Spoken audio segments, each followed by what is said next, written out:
Hi, I'm Dallas Downs, and I'm presenting on Bernie Madoff and his Ponzi scheme, and also addressing the question of where were the watchdogs.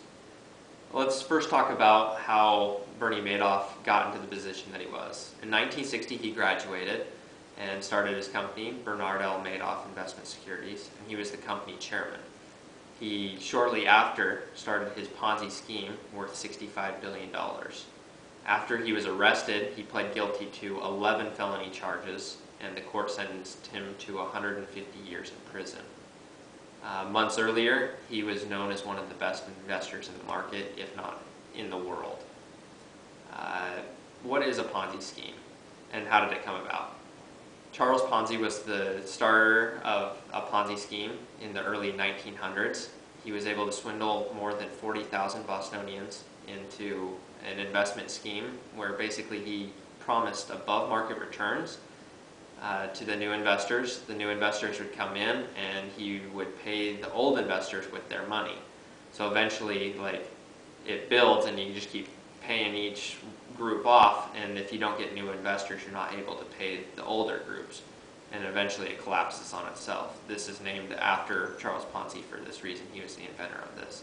And it's a lot like Social Security. It's similar to, it's not the same thing, but kind of the problems with Social Security is the same thing. Why investors invested in Bernie Madoff's investments? First of all, he guaranteed above market return, which was 8 to 12% a year with very little risk. He only had a few down months. It was only like 1/20th of the time that he'd have a bad month. So on the outside, it looked like a really good investment, and lots of investors were taken in by that. And because he was consistently doing it year after year, eventually he kept getting more and more people into it. What were the red flags? First red flag is the guaranteed above market returns. Not even great investors, the best investors, can promise higher than market return. The second red flag and the third red flag are fuzzy investment strategy and incomprehensible returns on the investment type.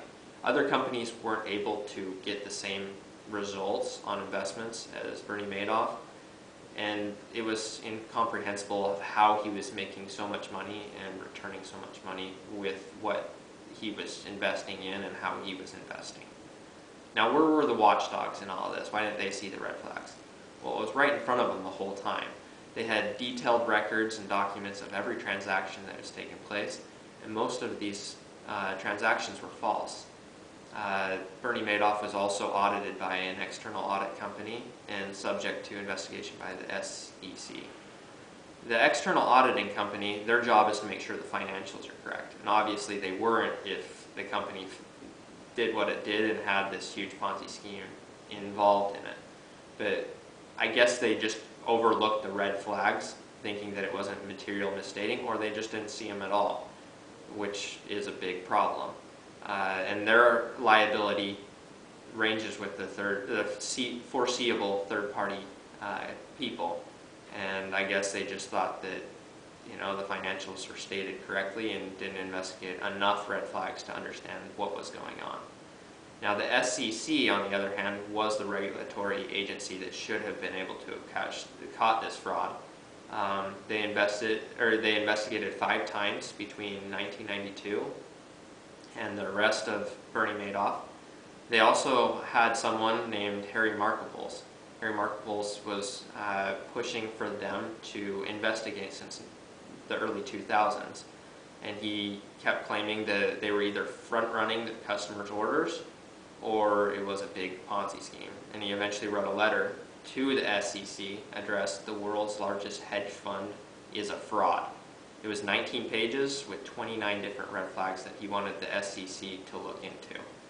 The SEC did open up an investigation after getting that letter, but closed it shortly before the arrest of Bernie Madoff, like a year before, saying that they hadn't found anything.